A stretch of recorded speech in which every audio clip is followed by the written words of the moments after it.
Falou, explicou. Seja bem-vindo a Life Science Chic. Sejam todos bem-vindos a Life Science Chic. Hoje nós vamos resolver esse exame de UM Química 2 2026. Foi realizada mesmo no dia 6 de janeiro de 2026.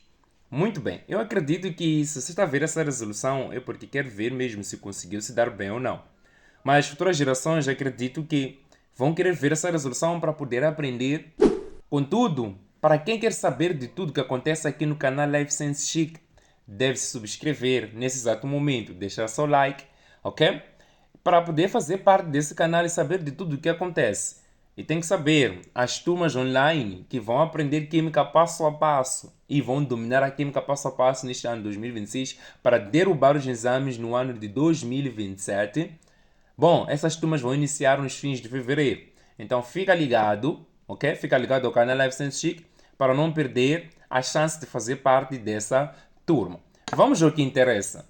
Nós temos que esse exame, eu digo que eu fiz uma avaliação superficial, também não foi superficial, desta vez eu fiz uma avaliação muito detalhada, porque agora sou um gajo responsável, como sempre fui, mas nem tanto, ok? Então quero dizer que eu analisei esse exame para ver o nível de dificuldade. Se o exame foi difícil, foi fácil, como é que foi, ok? Bom, eu fiz a minha análise e vou dizer lá no final do vídeo. Então, se você quiser saber, terá que ficar mesmo até ao fim desse vídeo para poder saber qual foi a minha análise. Se o exame foi aquele exame que não queria conversar com ninguém, ou foi aquele exame que mesmo queria matar, ou foi um exame que você matou sem estresse. Mas acredito que quem sempre acompanhou os conteúdos de Life Sense Chic conseguiu mesmo se dar muito bem, ok? Eu acredito muito bem, tenho fé disso.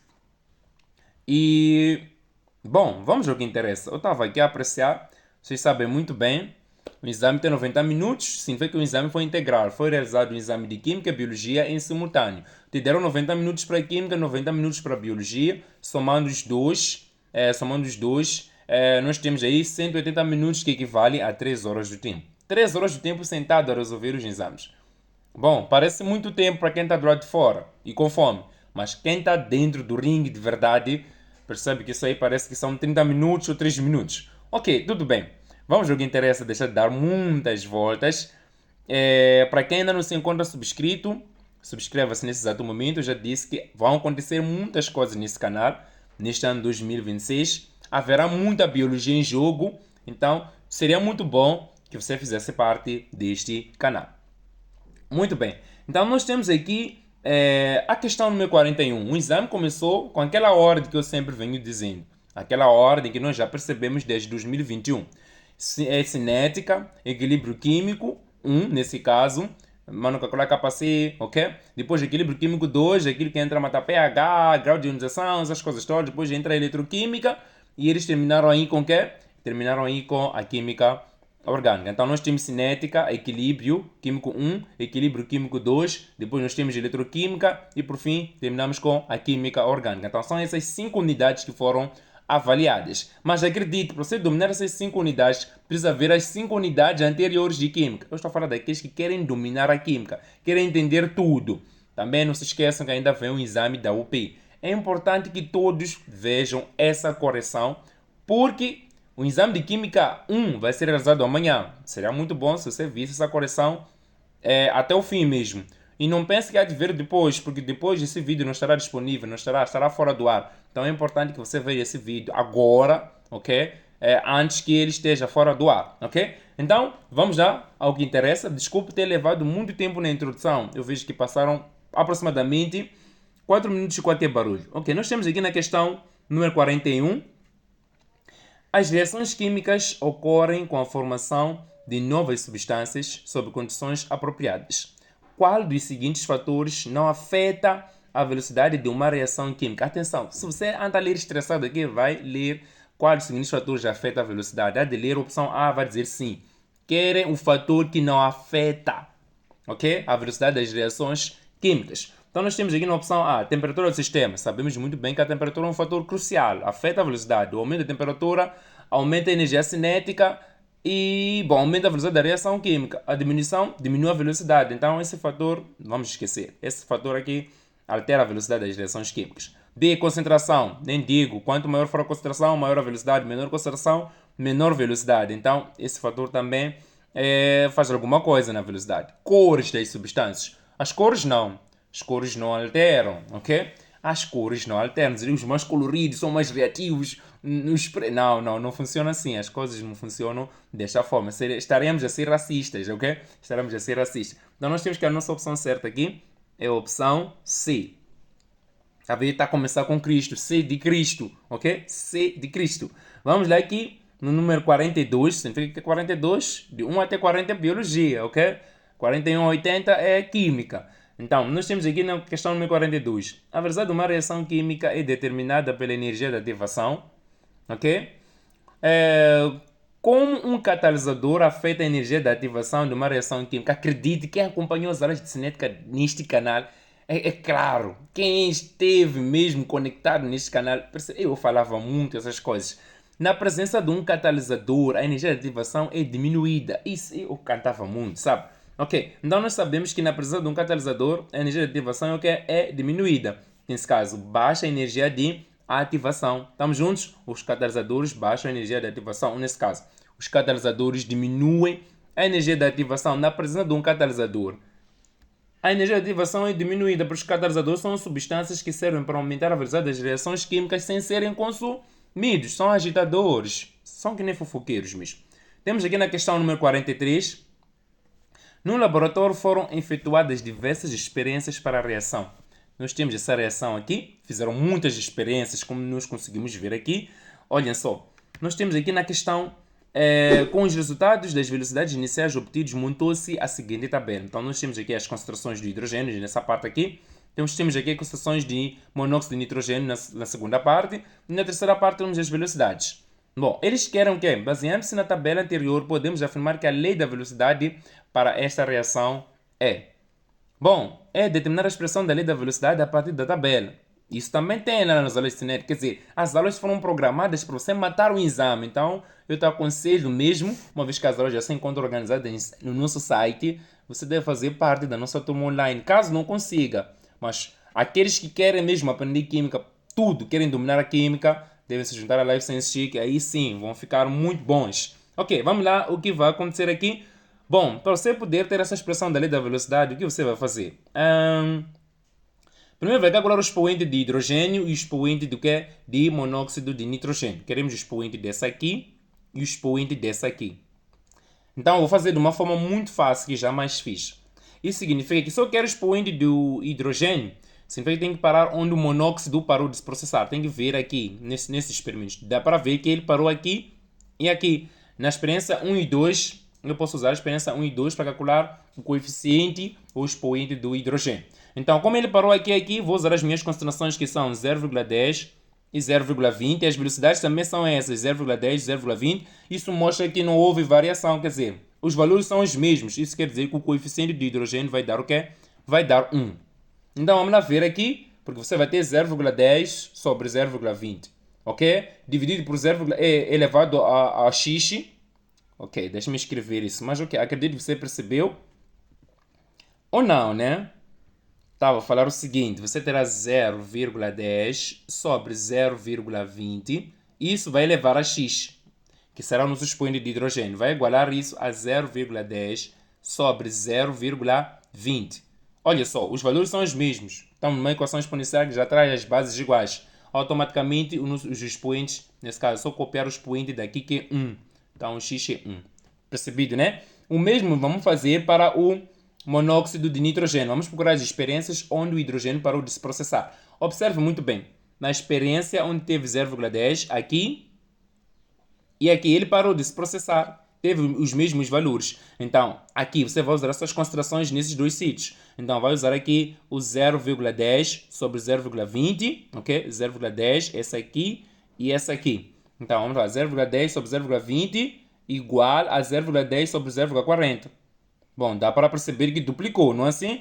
Olha só, você vai ter o quê? 0,10 sobre 0,20. Isso vamos levar o quê? Vamos levar a y. Isso vamos igualar o quê? A 0,10 sobre 0,40. Observe, eu já disse aqui, uma questão muito boa. Você tem que ser muito esperto.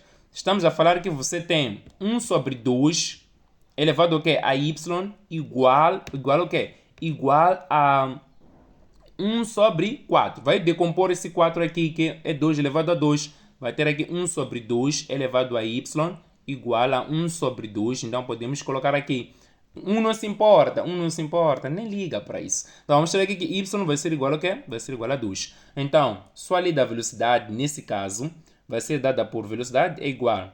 Então vamos começar com, parece que começou com hidrogênio, esse cara aqui. Começou com hidrogênio, exatamente. Já que começou com hidrogênio, vai ser o quê? Vai ser K vezes a concentração de hidrogênio.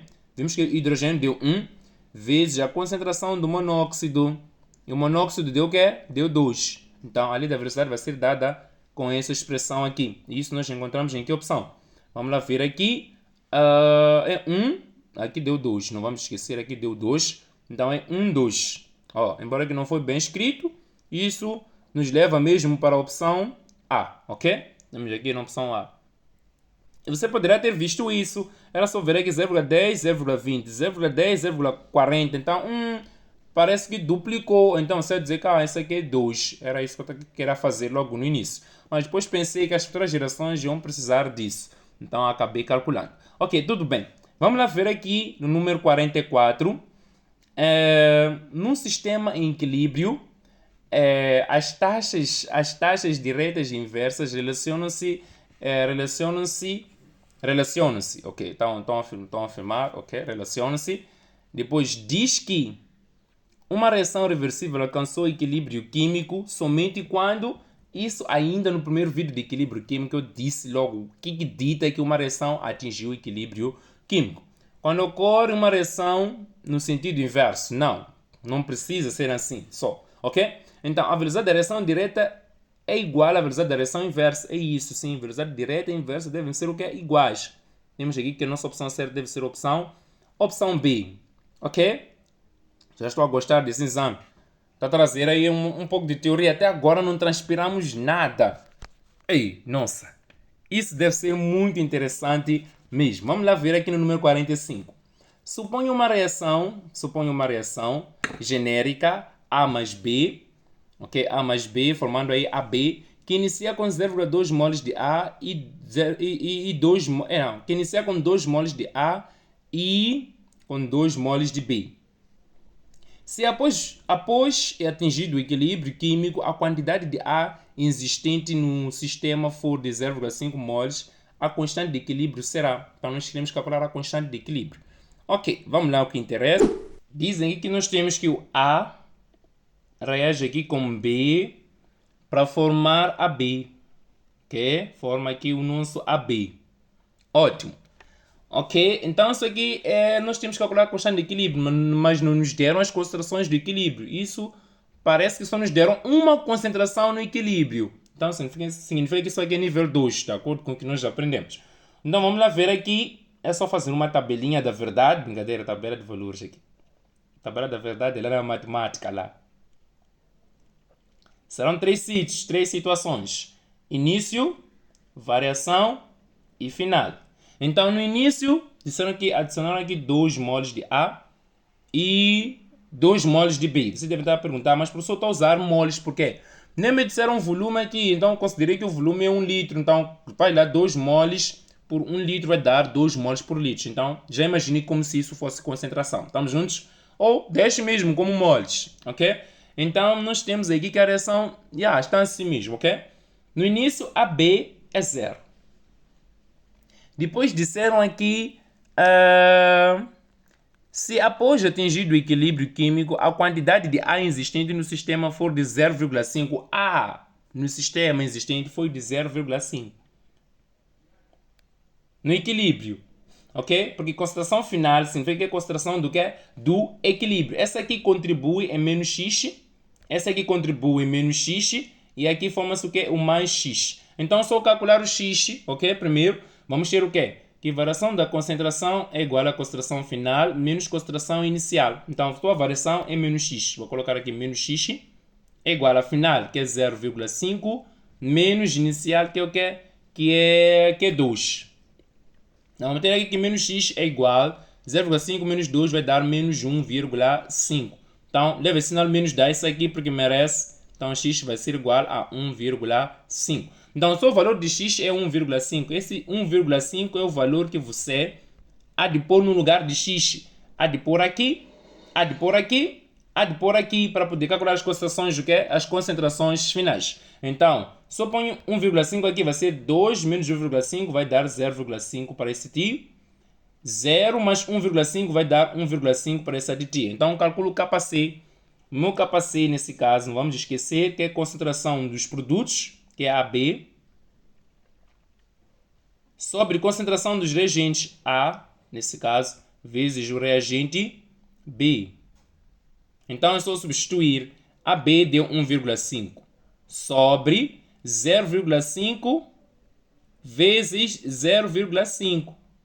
Bro, não tem nada de especial aqui. Pode colocar notação científica se quiser. Mas 0,5 vezes 0,5 vai dar 0,25. Então teremos aqui 15 vezes 10 elevado a menos 1 sobre 25. Então nós teremos aqui 25 vezes 10. Como é que vai dar o que é 0,25? Recorda, né? Então vezes 10 elevado a menos 2. Então temos que fazer 15 dividido por 25. Então divide esses dois. Mas antes de dividir eu posso simplificar por 5, 5. Estou a dizer que eu vou ter o que é? Que kc é igual. Quando eu simplifico isso aqui por 5, 5, eu terei o que é? 3 sobre 5. Terei 3 sobre 5. É isso que eu editei se eu simplifico por 5, 5. Então, o que eu vou fazer de seguida? Como eu não quero dividir, estão a ver, né? Vou multiplicar aqui por 2. Vou multiplicar aqui também por 2. Vou ter o que? Vou ter 6 sobre 10. Isso aqui é a mesma coisa que 0,6. Então, teremos aqui que isso aqui vai ser 0,6 vezes 10. Então, isso aqui quando passa para cima, passa a ser o quê? Mais 2, não é? Então, menos 1 mais 2 vai dar 1. Então, isso aqui vai dar o quê? Vai dar 6. E isso nós encontramos em que opção? Isso nós encontramos na opção D. Então, eu fiz um cálculo muito rápido, de modo que você fique esperto futuramente. Estamos juntos? Então, vamos aqui na questão número 46, ok? Vamos lá aqui na questão número 46. Então, o que diz 46? 46 diz aqui, considera o equilíbrio químico. Olhem só, de novo, nós temos aqui o equilíbrio químico. Agora estamos na parte de equilíbrio, conseguem perceber? Considera o equilíbrio químico, assumindo que o aumento da temperatura desloca o equilíbrio para a esquerda. Esta reação é... Estão a dizer que nessa reação aqui, se eles aumentarem a temperatura, o equilíbrio vai se deslocar para a esquerda. Então, significa que essa reação aqui... Se fosse endotérmica, se eu aumentasse a temperatura, deveria ir para a direita, uma vez que vai para a esquerda, quer dizer que essa reação é exotérmica. Então eu tenho que ver isso, está na opção A, ok? Então aqui é D e aqui é o que? É A, percebeu? Porque se eu aumentasse a temperatura fosse para a direita, então significa que a reação favorecida seria a reação direta. Então significa que a reação seria endotérmica. Mas como foi para a esquerda, contrariou o sentido, a reação vai ser o que? Exotérmica, ok? Muito bem. Veja o vídeo que fala dos fatores que afetam o equilíbrio químico. Você vai ficar muito bom nessas coisas aqui. Ok, temos aqui... mas esse vídeo está disponível no nosso site, ok? Então você tem que fazer parte da turma online, ok? Temos aqui no número 47 o equilíbrio químico, ok? O equilíbrio químico. Temos aqui o hidrogênio reage com o nitrogênio para formar amônia. Essa aqui é a síntese de Haber-Bosch. Um exame de química sem essa reação não é exame, pá. Temos que reconhecer isso. Essa reação sempre está lá, ok? É homenagem ao cientista Haber-Bosch. Ok, vamos lá ver aqui. Se a pressão parcial do azoto for aumentada, o que acontecerá com o equilíbrio químico? Esse aqui é um equilíbrio gasoso, onde que a pressão atua como concentração. Estamos juntos. Esse aqui é um equilíbrio gasoso. Você calcula Kp nessa reação, se lhe darão as pressões parciais. Então aqui a pressão atua como concentração. Estamos a dizer, o que vai acontecer com essa reação se nós aumentarmos a pressão do nitrogênio? Ou nesse caso, o que vai acontecer se nós aumentarmos a concentração do nitrogênio? O aumento da concentração numa reação que se encontra em equilíbrio provoca o deslocamento de equilíbrio para o lado contrário. Então, se aumentando os reagentes que é o lado esquerdo, vai provocar para o lado direito. Então, a reação vai para o lado direito. Então, temos aqui que a opção certa é a opção B. Muito bem, estamos no número 47, a primeira temporada está a acabar. 47, ok, isto está a processar.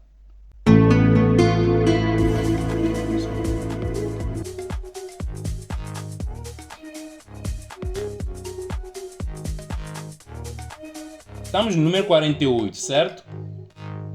Numa reação reversível em solução aquosa, o equilíbrio químico é alcançado quando essa questão está sendo avaliada novamente. Lá de ser uma reação direta e inversa, a velocidade da reação direta e inversa deve ser iguais. Agora queremos o outro item importante. Os reagentes foram todos consumidos. Atenção, quando todos os reagentes foram consumidos, quer dizer que todos os reagentes se converteram em produtos.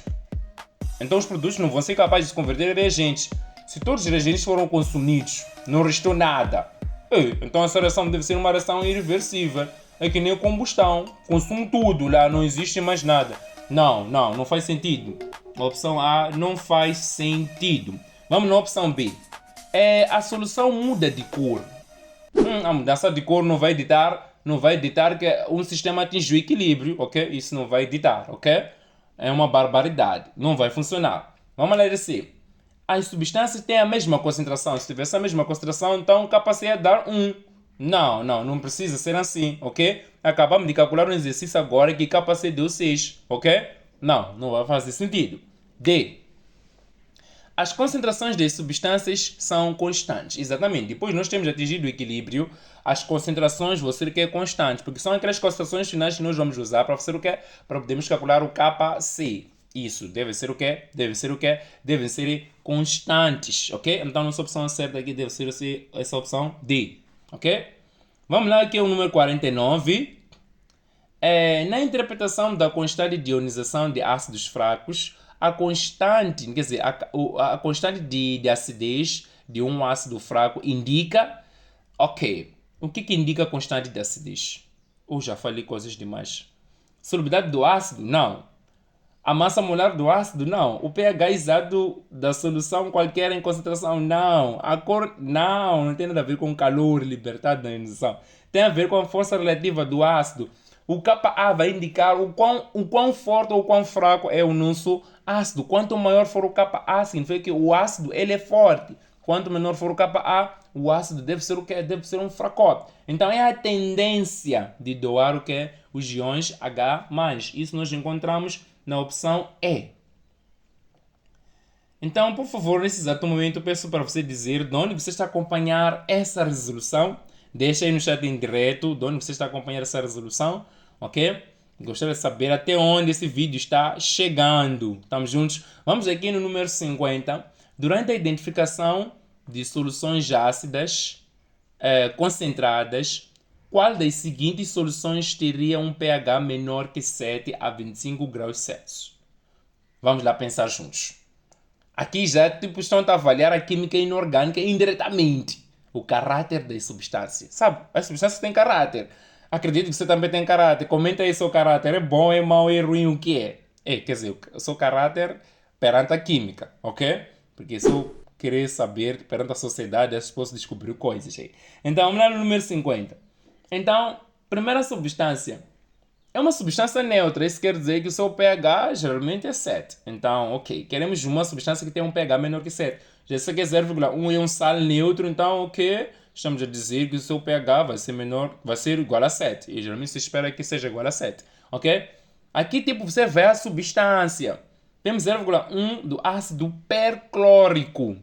Ok? Vai comentar o nome das outras substâncias que estão na opção C e opção D. Ácido perclórico, quer dizer, ácido perclórico é um ácido muito forte. Para você descobrir isso, é só fazer a diferença de oxigênio e hidrogênio. Quando der 2 para cima, significa que é forte. Então, esse aqui, 4 menos 1 vai dar 3. Então, significa que esse aqui é um ácido muito forte. Os ácidos têm um pH relativamente muito baixo. Ok? E quanto mais baixo for o pH dos ácidos, quer dizer que ele é muito forte. Então, o ácido perclórico, uma vez que é um ácido muito forte, só de ver a substância, eu sou uma pessoa muito esperta. Eu vejo a substância. É um ácido. Os ácidos têm um pH abaixo de 7. Eu quero um valor menor que 7. Então, a opção certa deve ser a opção B.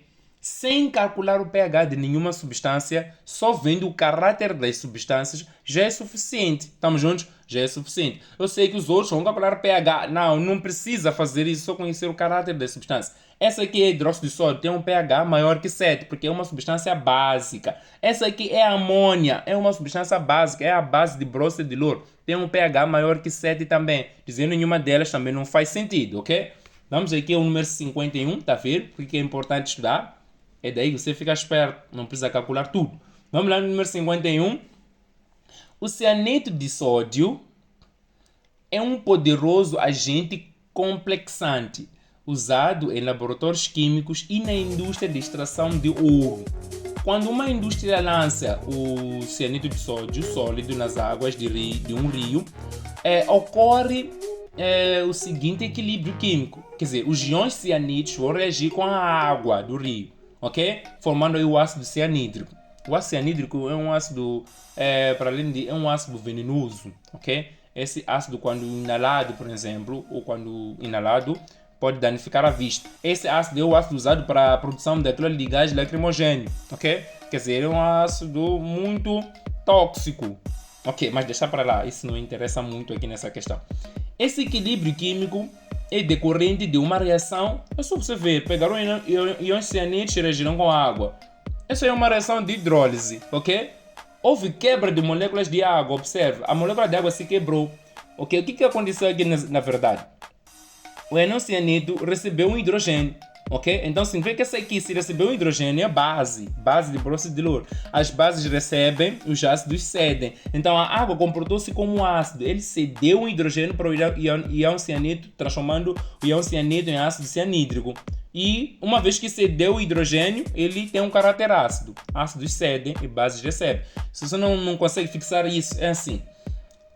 Base da tua casa recebe colchão, então é só recordar a partir daí. Então, ok. Então essa aqui é base, essa aqui é ácido. É isso que aconteceu, é uma reação de hidrólise. Houve quebra de moléculas de água, ok? Para poder responder a essas necessidades de bróxido de louro. Então a opção certa é a opção B. Vamos aqui ao número 52. E agora sim, estamos no equilíbrio iônico. Desculpem. O equilíbrio iônico iniciou no número 50. O equilíbrio iônico é equilíbrio químico 2. Iniciou no número 50. Estás na terceira parte do exame nesse caso. Daqui a pouco vamos estar na quarta parte, que é eletroquímica. Depois vamos terminar com química orgânica, que é a quinta parte. Ok, vamos lá no número 52. Dada a seguinte reação protolítica. Os pares conjugados são. Então é isso que eu estava a falar no número anterior. Identificar os pares de ácido base. Então, se você observar aqui HA e água, o que está acontecendo? Olha só que o HA, HA para se transformar em A-, o que aconteceu com ele? Responda agora. Para o HA se transformar em A-, o que aconteceu com ele? Então, você deve estar a responder agora que ele cedeu o hidrogênio, perdeu o hidrogênio. Então, ele é o nosso ácido. Esse é o nosso ácido do momento. O HA é o nosso ácido, automaticamente a água é a nossa base. Então vamos aqui, se esse aqui HA é o nosso ácido, esse A- vai ser aqui a nossa base e esse vai ser o que? O nosso ácido. Só colocar os pares de ácido base conjugados. HA com A-. A opção A não diz isso, está errada. A opção B disse que é um hidrônio com A-, também não faz sentido. Está errada. Opção C, HA com quê? Com seu A-, certo? E é um hidrônio com água. Exatamente. Então nossa opção certa deve ser a opção C. Aqui é para você identificar os pares ácido-base conjugado. Começa com ácido e termina com a base. Vamos no número 53. Agora sim está a aquecer um pouco. Dissolveu-se 5 vezes 10 elevado a menos 4 moles de eletrólito forte. Essa aqui é uma base forte. Em água para obter 100 ml de uma solução saturada desse hidróxido. E antes de você calcular o pH, por favor, passa a fazer o seguinte. Você quer ficar bom nessas coisas, ok? Hidróxido de cálcio é uma base forte. Esperamos que o seu pH seja maior que 7. Então vamos eliminar todas as opções que têm valores menores que 7. Já eliminei. Fiquei com A, que é 12, e com E, que é 9. Então, entre A ou E, uma dessas opções é nossa. E como isso aqui é uma base forte, eu corro mais para a opção A. Sem calcular, eu corro mais para a opção A. Mas vamos verificar juntos. As tandas pode não ser A, ok? Vamos verificar juntos. Eu corro para a opção A. É uma base forte. Bases fortes têm um pH acima, é 12, de 12 até 14 é para bases fortes. Porque de 10 até, é daquilo ali, de 10, espera lá. Vou dar as... Veja o vídeo de pH, há de entender muito bem o que estou a falar aqui. Vamos lá que é o número 50 e eu quero pôr os dados para podermos calcular juntos, ok? Ok, muito bom. Vamos lá pôr os dados e calcular juntos. E ver o que acontece.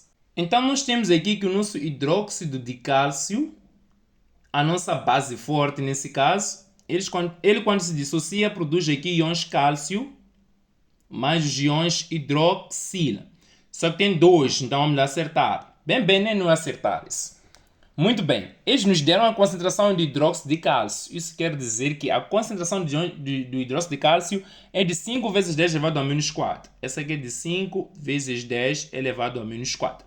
Entenda, essa concentração aqui é automaticamente igual à concentração dos seus íons. Apesar de que esse aqui é o número de mols, não se esqueça, né? Então esse número de mols vai ser igual ao número de mols que está aqui. Quer dizer, esse aqui vai ser igual. Só que temos que contar com uma coisa muito importante, que é esse 2. Então tem que ser 2 vezes isso. Ok, muito bom. Nós temos que nos dar um volume de 100 mililitros. Então esse volume aqui tem que ser passado para litro. É só dividir esse valor aqui por 1000. Corta isso. Vai ter aqui que o volume em litro é de 0,1 litro. Que é o mesmo que 10 elevado a menos 1. Ok? Litros. Ok, até aqui está tudo bem.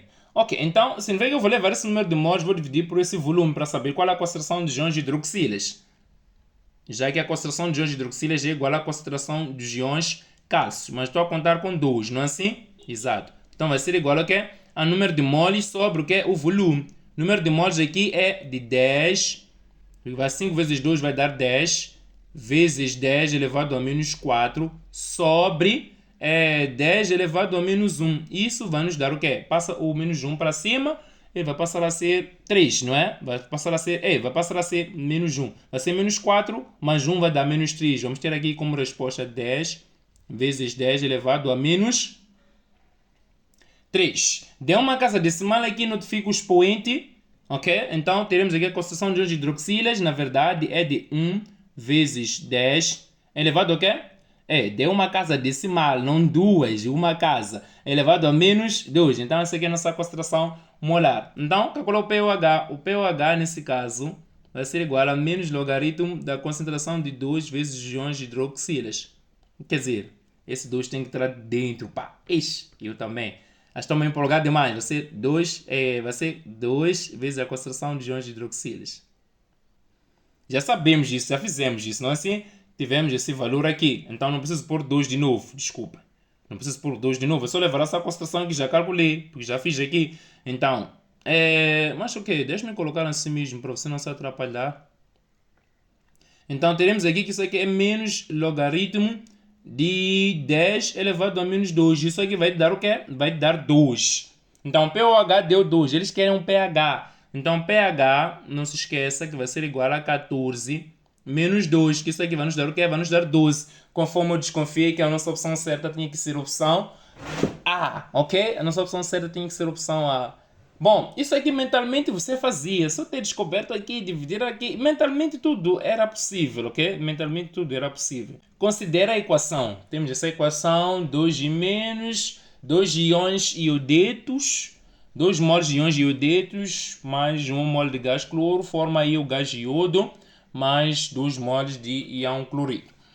Escreva os pares redoxes conjugados referentes à equação. Então aqui é só você prestar atenção, muito simples. Então vamos lá identificar aqui os noxes primeiramente. Essa aqui é menos 1, essa aqui é 0. Essa aqui é 0 e essa aqui é menos 1. Então essa aqui saiu de menos 1 para 0. Então essa aqui sofreu oxidação. Essa aqui é a nossa partícula oxidada. Essa aqui sofreu oxidação. Temos que começar com ele. Depois essa aqui saiu de 0 para menos 1. Essa aqui sofreu redução. É a nossa partícula reduzida. Se a gente for colocar os pares, começamos com esse de oxidação, depois colocamos esse de redução. Então, começamos com esse de 2 e menos, que passa para I2.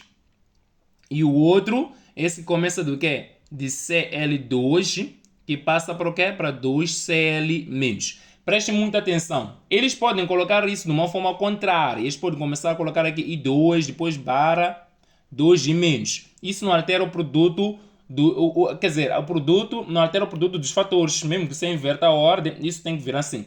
Então, eles podem começar aqui com o 2Cl-, também se quiser, passarem para o 2Cl- para passar para o cloro gasoso. Também podem colocar desta forma. Então, nós temos que procurar esses pares aqui. Então, observando aqui nas nossas opções, dá para ver aqui que na opção A, eles começaram com I2, depois 2 e menos. Vamos lá ver. I2, não é? É I2, não é? Espera lá, I2, exatamente. 2 e I2, depois 2 e menos, sim? Sim? Tá bem. Então, o primeiro par está certo. Vamos ao segundo par. 2Cl menos, depois barra Cl2. Vamos lá ver aqui. 2Cl menos, 2 barra Cl2. Então, a nossa opção certa é a opção A. Mas analisar a opção B também. Trouxe os mesmos pares. Na ausência da opção A opção B também estaria correta. Estamos juntos? Então, nós temos aqui que a nossa opção certa é a opção A. Ok? A nossa opção certa é a opção A. Vamos aqui ao próximo número, que é 55. Essa questão aqui está sendo repetida, gente, ok? Essa questão está sendo repetida. Considere a seguinte equação que representa uma reação redox. Essa aqui também é uma reação redox. Indica respectivamente a substância oxidada e a substância reduzida, que nós estamos a fazer agora. Olhem só, é só determinar os NOx. NOx de oxigênio na água é menos 2, essa aqui é mais 1. Essa aqui é 0 porque é uma substância elementar. Essa aqui é mais 1 e o flúor é menos 1. Flúor é menos 1 e o oxigênio é 0. Então, temos que a água, nesse caso, o oxigênio da água saiu de menos 2 para 0. Sofreu o que? Sofreu aquilo que é oxidação. Temos que começar com ele. Então, começamos com a água, não é? Depois, que é na partícula oxidada, que é a água ou oxigênio da água. Depois, a partícula reduzida vai ser o flúor. Então, isso está na opção D. Também no mesmo exame de 2022 está na opção D. Vamos aqui no número 56. Agora sim, a eletroquímica que saiu aqui é a eletroquímica muito forte. Conseguimos ver, não é? Vamos lá ver aqui. Considera as seguintes reações. Temos aí a primeira reação, a segunda reação e a terceira reação. Ocorre oxirredução é... isso aqui, a primeira reação é de neutralização. Não tem como ser oxidação e redução. Segunda reação, substâncias simples formaram uma substância composta. Essas reações sempre correm para ser reações de oxirredução. Então, isso nós encontramos é a reação 2. 2 só. Porque a reação 3, o enxofre aqui vai sair de quê? Olha só, o NOx do enxofre aqui é menos 2. O oxigênio é menos 2. Deixa-me pôr aqui o oxigênio. Aqui é menos 2. Então, menos 2 vezes 3 vai dar menos 6. Então, o enxofre é mais 6. Aqui também vai ser mais 6. Então, esquece. É somente a opção A. É a reação 2, que é oxirredução. Temos aqui no número 57, quantos equivalentes são necessários para reduzir em meio ácido 1 mol de permanganato de potássio à formação do íon manganês? Olha, aqui você deve ser muito esperto. Estamos a ser de permanganato de potássio. Qual é o NOx do manganês no permanganato de potássio? Descubra isso primeiro. Vai pôr o que aqui? Menos 2 do oxigênio, potássio é o mais 1, certo? Esse aqui é o mais 1. Então, tens 8 aqui. 8 aqui, nós queremos que esses dois nos dê 8. Um já nos deu mais 1, o manganês deve nos dar mais 7. Ok? Esse aqui deve nos dar mais 7. Muito bem, o manganês deve nos dar mais 7. Estamos a sair de mais 7 para mais 2, estamos a falar de 5 eletrões. Então, um mole equivale a um equivalente. Então, 5 moles a 5 equivalentes. Isso nós encontramos na opção E.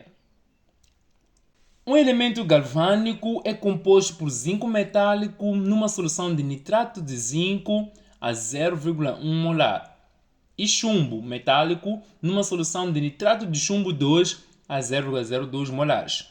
Escolhe a força eletromotriz desta pilha, sabendo que o potencial de zinco é o potencial do que é sair de zinco mais 2 para zinco 0 é o potencial de redução de zinco é de menos 0,76 volts. O potencial de redução de chumbo é de menos 0,13 volts. E nos deram em logaritmo de 5 é igual a 0,7. Bom, esse é um problema que eu nem sonhava que ia sair nesse tipo de exame. Aqui é para você usar a equação de Nernst. Quer dizer, as concentrações de substâncias são diferentes de 0, quer dizer, são diferentes de 1 molar, então tem que usar a equação de Nernst. O que diz essa equação de Nernst? Ok, acredito que você deve não ter aprendido isso no 12º ou alguma coisa assim, mas alguns que estudam em escolas sérias mesmo devem ter aprendido isso. Vamos lá ver isso. Primeiro temos que colocar a equação de Nernst, porque é ela que vai nos ajudar a determinar o que nós queremos determinar nesse problema. Vou pôr aqui a equação de Nernst, o que diz? é que o potencial da pilha, a variação do potencial da pilha vai ser dado pelo potencial padrão, aquilo que nós vamos calcular, menos, menos, menos, ok, 0,059 sobre N o que é? N o número de elétrons envolvidos, vezes o logaritmo de Q. O que seria o Q? O Q vai ser dado pelas concentrações daquele que sofre oxidação. Oxidação é a concentração daquele que sofre oxidação sobre aquele que sofre o que é redução. Então temos muita coisa para fazer nesse problema aqui.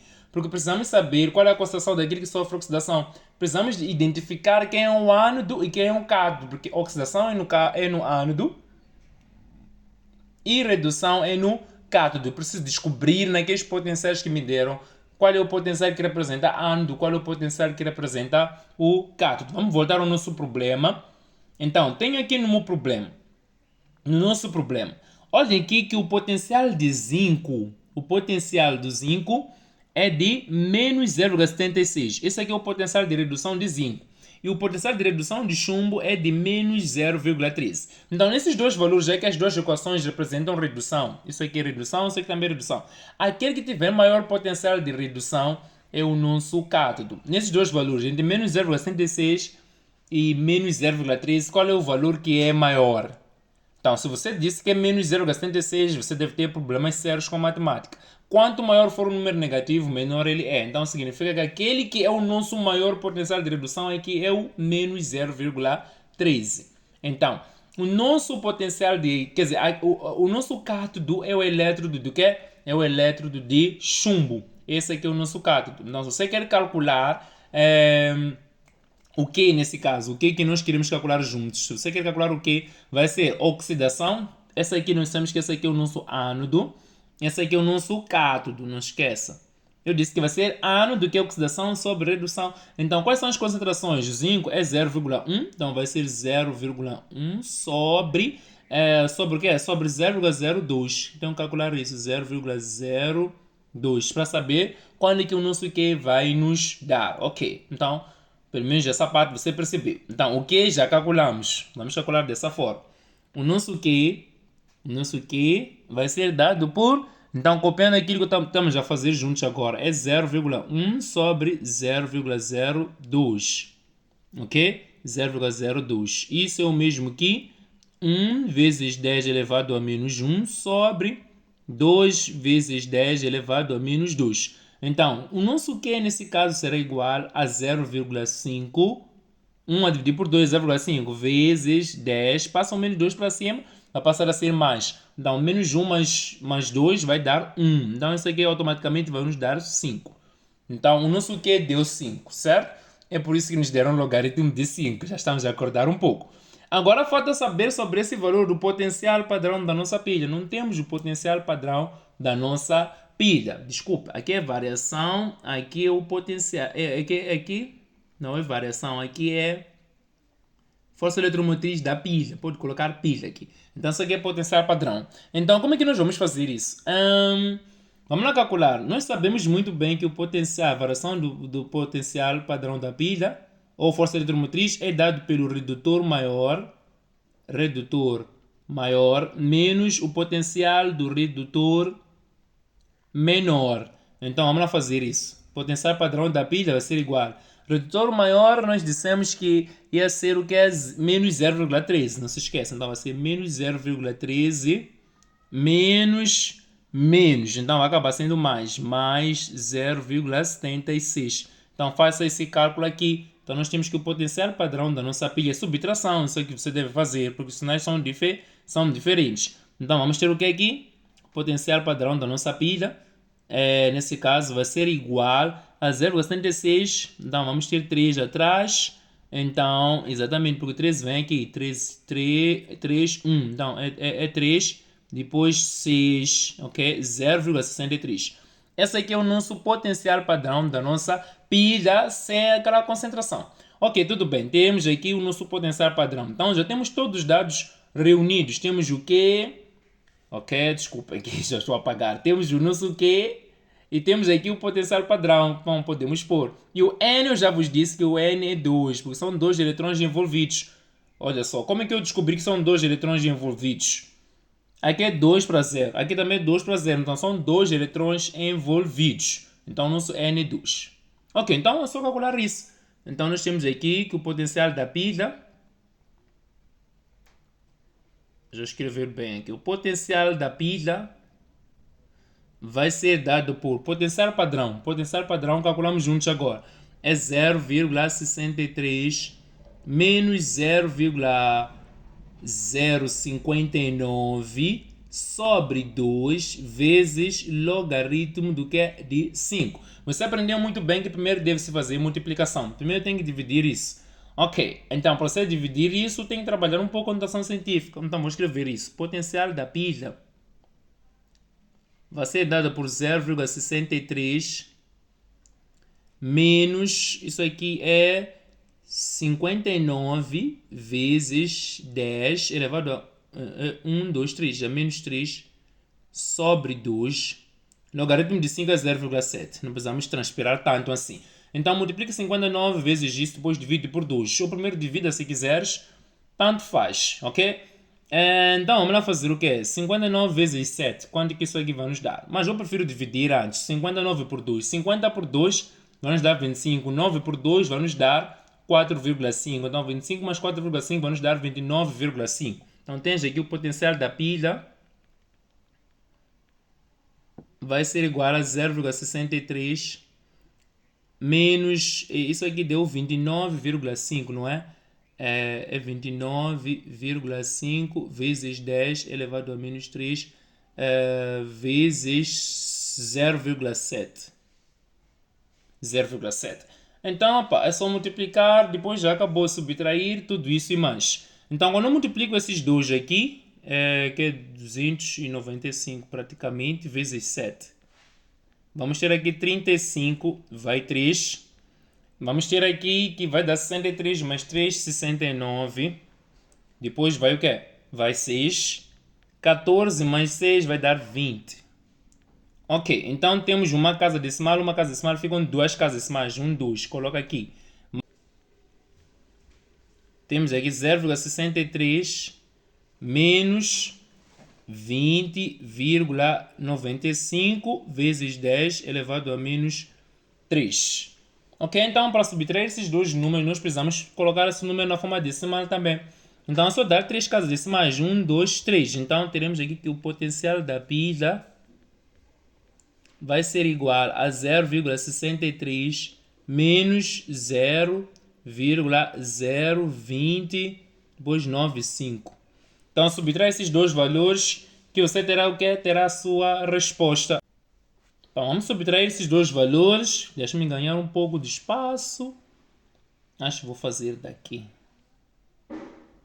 Talvez vai funcionar 0,63 menos 0,02. Chega, né? Pode pôr esses outros. 0,02, tá bom? Então, vamos ter o que aqui? Vamos ter 1, vamos ter 6 e vamos ter 0. Então, a nossa resposta ao potencial da pilha vai dar 0,61 volts. Então, isso nós encontramos em que opção mesmo? Parece que isso nós encontramos na opção C, ok? Parece que isso nós encontramos aqui na nossa opção C. Prontos? E já está resolvido. Vamos aqui, eu já disse, essa aqui envolvia a equação de Nares, esse tipo de coisa, geralmente, a quantidade que querem te matar. A eletroquímica, nessa parte aqui, foi muito agressivo, mas era só questão da aplicação direta da forma. Ok, na interpretação do processo de corrosão de ferro em meio aquoso, qual é o processo essencial? Nós queremos fazer o que é o processo de corrosão do ferro. O que é corroer o ferro? É fazer com que o ferro sofra um processo chamado de oxidação. Então, temos aí na opção A, oxidação de ferro, sim, falaram bem, e redução de oxigênio. Então, se o ferro oxida, o oxigênio vai fazer o quê? Vai sofrer o quê? Aquilo que nós chamamos de redução. Então, nossa opção certa aqui é a opção A. Muito bem. Então, vamos aqui ao número 60. Não temos muitas histórias para contar ali, era só falar isso. A produção industrial de soda cáustica, hidróxido de sódio, pode ser realizada por eletrólise de cloreto de sódio em solução aquosa, mas também ocorre a formação de... Então, você tem que pegar o cloreto de sódio, fazer eletrólise aquosa, para saber o que acontece exatamente. Esse aqui foi o nosso exemplo nas nossas aulas. Você pega o sódio, deixa-me te mostrar aqui. Então, nós temos aqui o cloreto de sódio, queremos fazer eletrólise aquosa.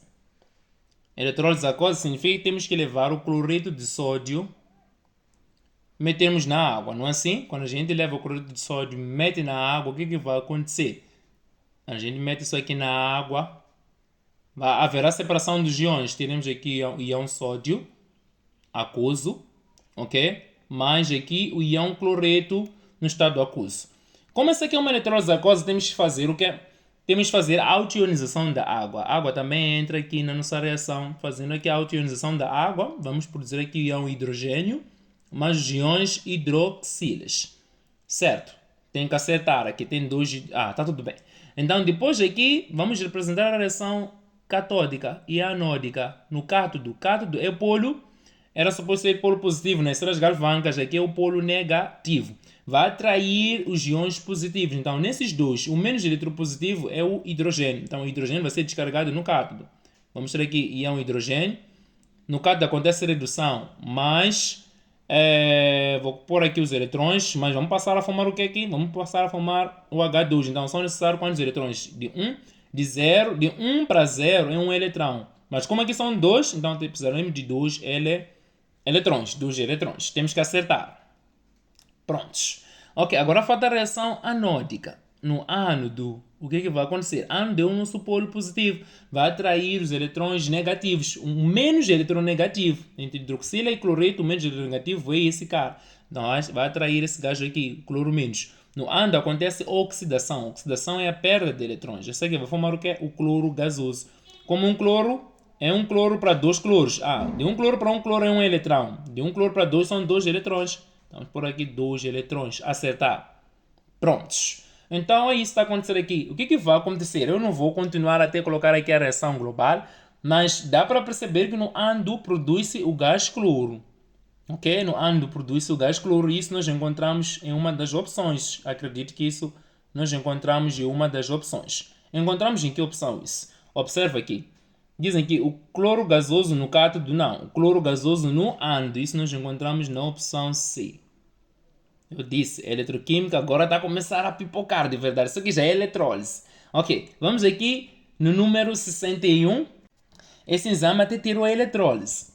As baterias de automóveis são baseadas em reações redox reversíveis em meio sulfúrico, com elétrodos de chumbo e óxido de chumbo 4. Durante o processo de descarga, as baterias... Ok, então levaram essa substância e essa substância adicionaram no meio sulfúrico, que nesse caso, no ácido sulfúrico. É isso que estou a dizer aqui. Meteram isso no ácido sulfúrico. Dizem que na alternativa A, aumenta a densidade do ácido sulfúrico. Observe que o ácido sulfúrico vai reagir com os chumbos para formar aí o sulfato de chumbo. Então, se ele reage com o chumbo e esse meio aqui, dissemos que esse aqui é o meio onde nós temos o que? É um meio ácido e olha só, esse ácido sulfúrico, conforme estava a vos dizer, ele vai reagir com o chumbo e esse chumbo aqui formando o sulfato de chumbo, em ambos casos. Tudo bem? Então, estamos a dizer que esse sulfúrico vai ser usado para produzir sulfato de chumbo nos dois casos. Então, esse ácido sulfúrico está sendo desgastado. Estamos a dizer, as baterias de automóveis são baseadas em reações redox reversíveis em meio sulfúrico. Ok? Com elétrons de chumbo. Então, nesse processo, estamos a dizer que o ácido sulfúrico ele vai ser gasto. Vamos gastar a concentração dele, ou a massa dele. Então, quanto menor for a massa dele, vamos ter o quê? Vamos ter menor densidade, porque a densidade é diretamente proporcional à massa, inversamente proporcional ao volume. E ainda por cima nessa reação aqui sai água. Temos que entender, porque essa aqui sai uma reação de neutralização de alguma vez. Quando você pega essa aqui e reage com chumbo, vai formar sulfato de chumbo, e esse hidrogênio aqui vai reagir com esse oxigênio, vai formar água. Então terá água. Então quanto maior for o volume da água, menor será a densidade. Então a opção A não tem como ser verdadeira. Ok? Então A não é. Vamos ler B. O sulfato de chumbo é formado nos dois elétrodos. Isso aqui eu acabei falando, explicando, não é assim? Eu disse que vai somar o sulfato de chumbo nos dois elétrodos. Então, a nossa opção certa aqui é a opção B. No número 62, já estamos aqui na parte de química orgânica. É nessa parte onde você vai começar a fazer o quê? A deslizar. Você deve deslizar. Se você não desliza na química orgânica, significa que você não teve o curso de química orgânica da Life Science SIC. Então, é importante que você estude mesmo até aqui. Essa aqui é a nossa última unidade. Praticamente é nessa parte onde nós começamos a relaxar. Ok? Até eu te aconselho no seu exame a começar com química orgânica, depois terminar com essa última parte que nós acabamos de resolver. E a terminar com ela, porque essa aqui às vezes tem maneira de trazer coisas na cabeça dela. Dada a estrutura a seguir, o nome correto deste composto. Qual é o nome deste composto aqui? Aqui fizeram, isso aqui parece que é cis. Observem. Metil, metil, chafano. Etil, etil, chafano. Isso aqui é cis. Tem quantos carbonos nessa estrutura aqui? Temos 2 mais 2, ficam 4. 4, mais esses 2, 6. Tá, temos 8. Então, outros 2 vão formar a ramificação. Ok, muito bom. Nós queremos o nome correto. Dá para entender que aqui colocaram numa forma cis esse composto. Mas temos que prestar muito bem atenção aqui. Por quê? Porque nós temos aqui... quando a gente começa a enumerar, nesse caso, podemos começar a contar. Porque a nossa cadeia principal seria essa aqui. Não é assim? Essa aqui é a nossa cadeia principal. Mas temos que prestar muita atenção. Uma das coisas vai ser o quê? Vai ser a nossa ramificação. Esses 2 carbonos, mais esses 4 carbonos, nós acabamos tendo quantos carbonos? 6 carbonos. Então, o nosso composto responde pelo nome do quê? De hexeno. Ok? Hexeno. Então, seria o quê? Seria 1,2 de metil... seria cis 1,2 de metil hexeno. Seria o nome do nosso composto. Seria cis... Depois, cis, nesse caso, cis é 1,2 dimetil hexeno. Esse seria o nome do nosso composto. Então, nós estamos à procura desse nome. Quando nós começamos a observar aqui, estamos a ver que em nenhum dos sítios está escrito esse nome. Isso automaticamente quer dizer que nenhuma das alternativas está correta. Cuidado com números que tem a opção nenhuma das alternativas está correta, porque quando você não encontra mesmo, essa é a opção que te olha. Então, a nossa opção certa aqui, a nossa opção é nenhuma das alternativas está correta. Vamos aqui ao número 63. Então, temos aqui na questão número 63, os hidrocarbonetos são representados por formas gerais segundo as suas respectivas séries homólogas. A fórmula C6H10 corresponde a um composto da série homóloga de... Da série homóloga de quê? Vamos lá ver muito bem. Temos C6H10. Então, você tem que testar com essas 3 fórmulas aqui que você aprendeu muito bem. Quais são essas 3 fórmulas? Você primeiro tem o quê? Tem CnH2n. Essa aqui é a forma de um alcino. Mas quando você sobe para ter CnH2n mais 2, tens a forma de um alcano. Quando você desce para CnH2n menos 2, tens a forma de um alcino. Então, testa com uma dessas fórmulas aqui. Dá para entender aqui que 6 vezes 2 dá 12. Para dar 10 é menos 2. Então, isso aqui é um alcino, é um alquino. Nossa opção certa aqui é a opção E. Vamos aqui ao número 64. Os hidrocarbonetos são compostos que constituem a base da química orgânica. Qual é o principal produto tóxico formado ao aquecer um hidrocarboneto na combustão incompleta ou na presença limitada do oxigênio? A combustão incompleta de um composto orgânico, um hidrocarboneto orgânico. Claro, hidrocarboneto é um composto orgânico. Quando você faz combustão incompleta de um hidrocarboneto, você vai ter monóxido de carbono e água. Então, a nossa opção certa aqui é a opção A, certo? Então, você sai dessa. É a combustão, a reação de combustão é essa. Vamos ao número 65. Lembrando que só faltam 15 questões para terminar com isso. Os polímeros sintéticos podem ser preparados a partir de monômeros simples sob alta pressão e temperatura. O polietileno é obtido por polimerização de eteno, ok? Quando a gente faz polimerização do eteno, vamos ter aqui o polietileno. Então, nossa opção certa aqui é a opção D, ok? Vamos aqui ao número 66. As reações típicas dos hidrocarbonetos alifáticos insaturados são as de adição. Na hidratação de um alceno, seguindo a regra de Markov-Nikov, o hidroxila é adicionado na dupla ligação ao... Olha só, que hidrogênio vai no carbono vizinho mais hidrogenado. Então, o hidroxila vai naquele que é menos hidrogenado. Se é menos hidrogenado, quer dizer o quê? Quer dizer que é aquele que foi menos substituído. Foi mais substituído. Vamos lá prestar atenção aqui nessa questão. O que nós estamos a dizer? Se eu tiver uma situação que nem essa, por exemplo, CH3, depois tenho aqui CH, depois dupla ligação, depois C, depois coloco aqui CH3 e bomba aqui de novo CH3. Eu quero fazer hidratação desse composto. Observe que eu tenho H, O e tenho H. O hidrogênio já sei que vai no carbono mais hidrogenado. Esse hidrogênio, vamos levar esse hidrogênio, vem aqui. Ok? E o hidroxila virá nesse. Olha, só que esse aqui está mais substituído. Porque aqui ligaram CH3, aqui ligaram CH3. Então significa que ele foi mais substituído. Ok? Então, o hidroxila vai no carbono mais substituído. Isso nós encontramos em que opção? Vamos lá ver. Isso nós encontramos na opção E. É de Invagel, ok? Vamos aqui. Agora estamos na questão número 67. Os álcools podem ser desidratados. A desidratação de um álcool comum, etanol, na presença de ácido sulfúrico produz... Bom, você vai fazer desidratação do álcool, mas isso é uninacional. A desidratação dos álcools origina alcenos, já que etanol vai originar o que é eteno. Ok? Isso nós aprendemos muito na química orgânica. Vamos aqui no número 68. Ao contrário da combustão de oxidação branda, suave de álcools primários e secundários, conduz à formação de aldeídos e cetonas, oxidação branda, ok? Que é energética nesse caso, respectivamente.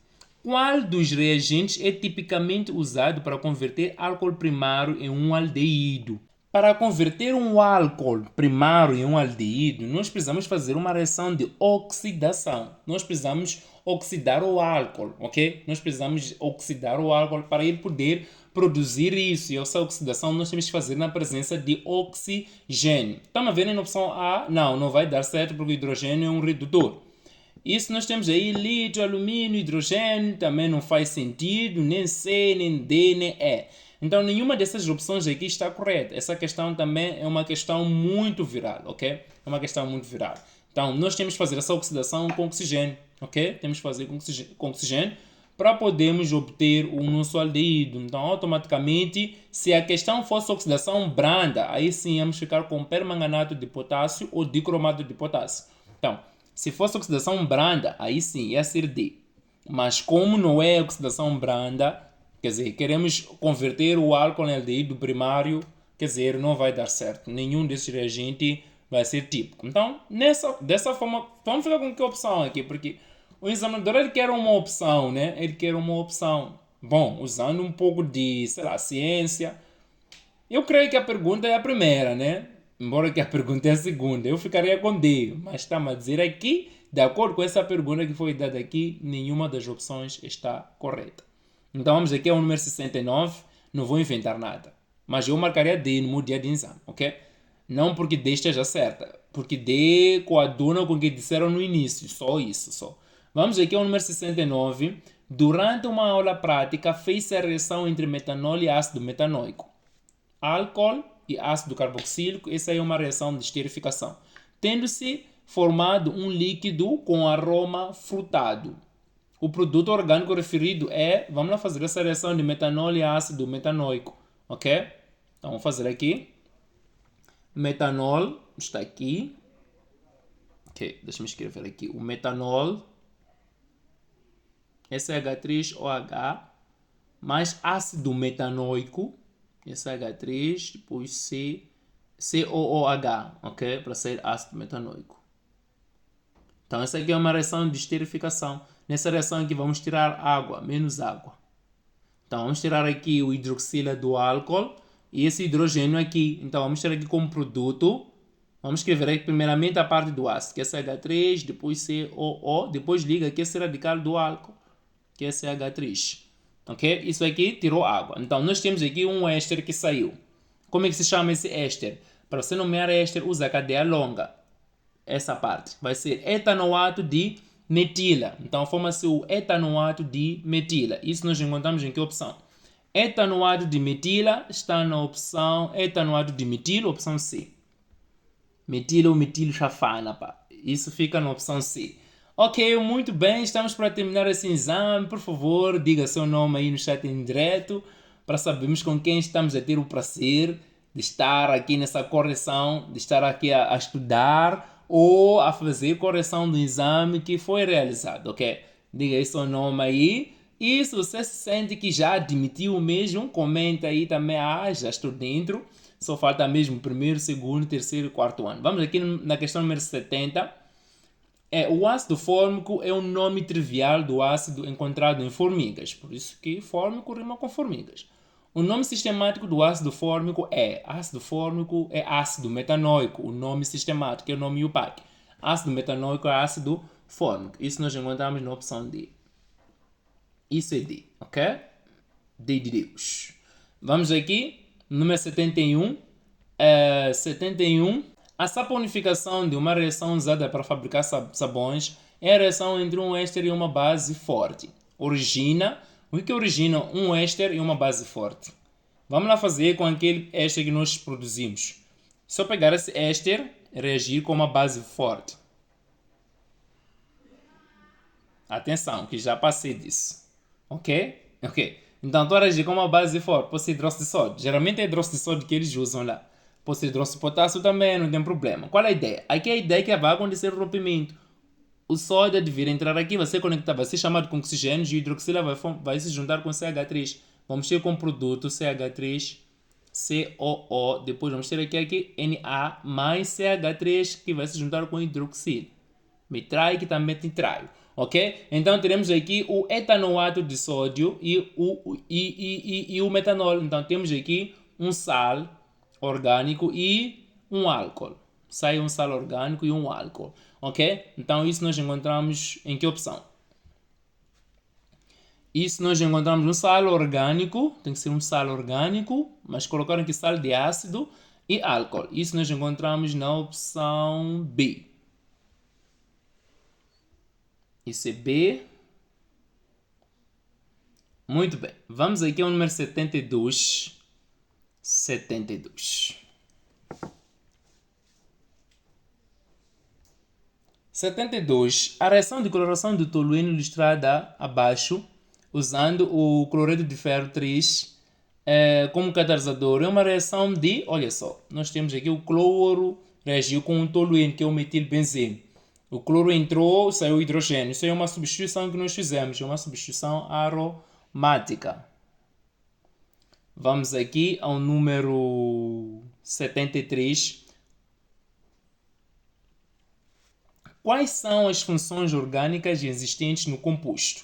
Vamos lá começar a identificar juntos. A primeira função aqui, essa aqui é a função ácido. Essa aqui é amina. E essa aqui é o que? É um sal orgânico. Então, temos amina, ácido carboxílico e um sal orgânico. Opção A. Essa aqui vem do exame de CISA. Ok? Sai no exame de CISA essa questão aqui.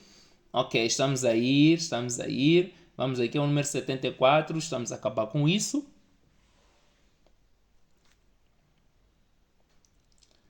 Ao testar a solubilidade de compostos orgânicos em água, observou-se que o metanol se dissolve completamente enquanto que o hexano não. Que fator explica essa diferença de solubilidade? O metanol tem hidroxila, não é assim? Por isso, quando é juntado com água, se dissolve completamente. Isso tem a ver com a polaridade, ok? A água tem uma ligação covalente polar. Então, isso devido à polaridade. Forma-se pontes de hidrogênio quando o álcool se mistura com a água. Então, é devido à polaridade da molécula. Ótimo. Vamos aqui ao número 74. Já estou literalmente cansado, já estou a dar respostas diretas. Ok, vou tentar explicar mais. O aroma natural de baunilha usado em doces e sorvetes é devido à vanilina, cuja fórmula está representada abaixo. A cadeia de vanilina contém heteroátomo. É só para dizer se tem heteroátomo ou não. Heteroátomo é aquele átomo que interrompe a ligação de carbono com carbono. Eu, quando observo essa estrutura, consigo ver que carbono com carbono... Dá para ver aqui nessa parte aqui que o carbono com carbono foram interrompidos. Só nessa parte só. Sim, tem um heteroátomo e é um, certo? Sabe, química orgânica agrada muito. Aqui praticamente já não calculas nada, já calculaste lá, já passou, agora é só deslizar. Os compostos carbonílicos podem apresentar diversos tipos de isomeria. Hexanal é um isômero de hexanol. Não. Os aldeídos são isômeros de cetonas, quando falamos de isomeria de função, nesse caso. Então, é hexanona. Nas reações de adição de alcenos, o hidrogênio é adicionado no carbono mais hidrogenado. Essa é a regra é a regra conhecida como regra de Markov-Nikov. Essa questão está sendo repetida. Lá em cima fizemos algo um pouco parecido com essa questão. Recordo, lá em cima fizemos.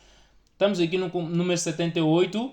Estamos quase para finalizar. Você já deixou seu comentário? Por favor, depois deixem os vossos comentários aí para ajudar mais esse canal a crescer. Por favor. Um alcano possui na sua cadeia carbônica uma sequência de um carbono secundário, um terciário e um quaternário. Nossa! Tem um carbono secundário, ok? Um carbono secundário, tem um carbono terciário e tem um carbono quaternário. Nossa, nós queremos saber o quê? Com iguais características, escolhe, quer dizer, tem ligações simples todos. Escolha o número de carbonos primários existente no alcano. Vamos lá representar e ver como é que isso fica. Acho que posso fazer daqui embaixo mesmo, sem sair. Vamos lá, primeiro, disseram que tem um carbono secundário. Pelo menos para ter carbono secundário preciso fazer isso, com isso, com isso. Esse é secundário porque está ligado a esses dois. Ótimo. Então já tenho um secundário. Depois disseram que tem um carbono terciário.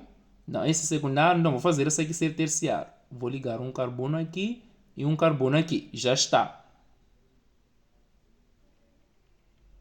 Atenção, atenção. Não posso ligar assim.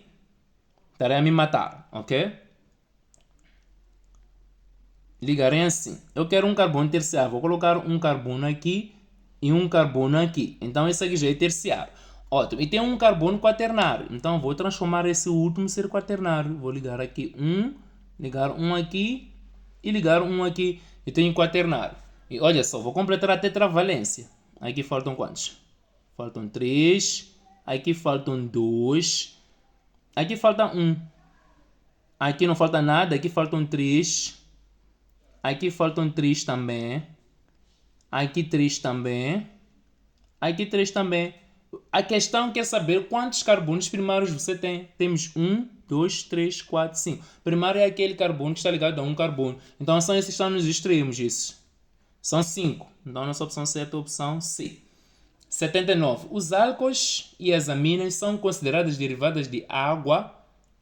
Derivados de água e de amoníaco, respectivamente. Escolha a afirmação correta. Os álcools são mais básicos que as aminas. Isso não é verdade, porque os álcools têm caráter ácido, as aminas têm caráter básico. B. A classificação das aminas depende da cadeia carbônica. Sim, se nós tivermos uma cadeia, por exemplo, ramificada como essa, e depois eu ligo aqui o nosso nitrogênio, essa amina vai ser a amina terciária, vai depender muito da cadeia carbônica. Essa opção sim é verdadeira. Então, nossa opção certa é a opção B. Por que não é C? O grupo funcional das aminas primárias é sempre na terminal. Não, se você vai começar a contar dali mesmo, perto onde tem nitrogênio, então não vai funcionar. O grupo funcional dos álcools primários é sempre na terminal, também não vai funcionar, porque vamos começar a contar dali mesmo, onde está o hidroxilo. As aminas apresentam um caráter ácido acentuado, já falamos disso logo no início. E por fim temos aqui a questão 80, para terminarmos com isso e irmos fazer nossas coisas. E dadas as seguintes formas. São formas de ácido carboxílico de um álcool. E queremos ácido carboxílico e álcool. Essa aqui vem do exame de 2023. Queres ácido carboxílico? No mínimo tem que ter 2 oxigênios. E graças a Deus aqui só temos uma opção que só tem 2 oxigênios, que é D. Então ácido carboxílico já identifiquei. É esse aqui de D. E álcool tem que respeitar a forma dos alcanos primeiro, a quantidade, que é CnH2n mais 2. Observa aí. Nós temos que ter a quantidade de álcool. O primeiro tem quantos? Tem 2 carbonos e 6 hidrogênios. 2 vezes 2 dá 4, mais 2 dá o quê? Dá 6. Não é isso?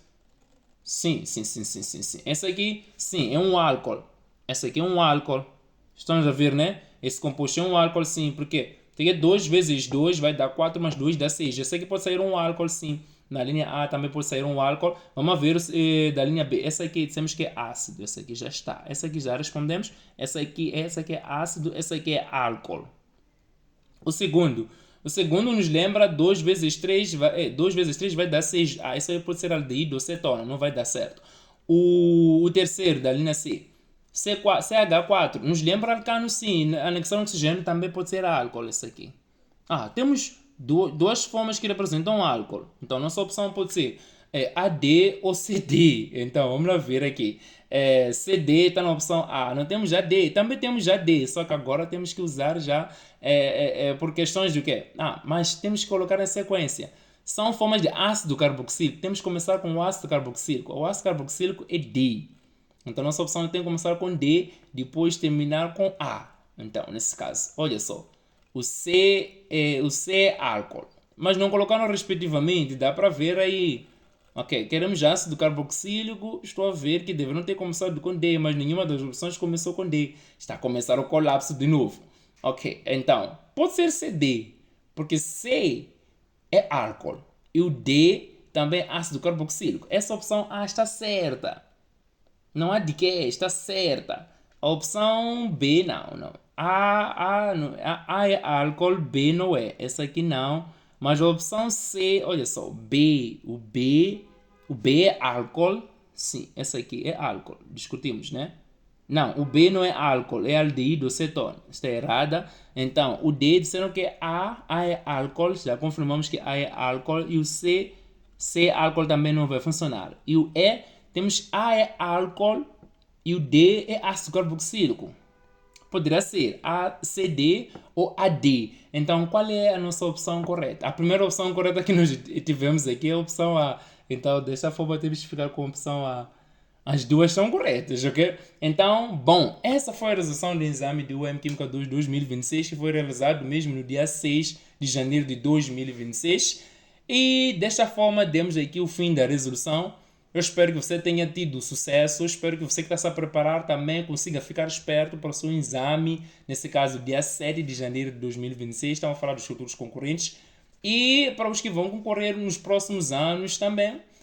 Acredito que esse vídeo aqui deu-te mais lições muito importantes. Eu espero que você fixe essas lições e guarde elas até no momento certo, onde você vai começar a estrear os seus conhecimentos. Obrigado por ter escolhido Life Science Chique. Até a próxima. Que Deus te abençoe.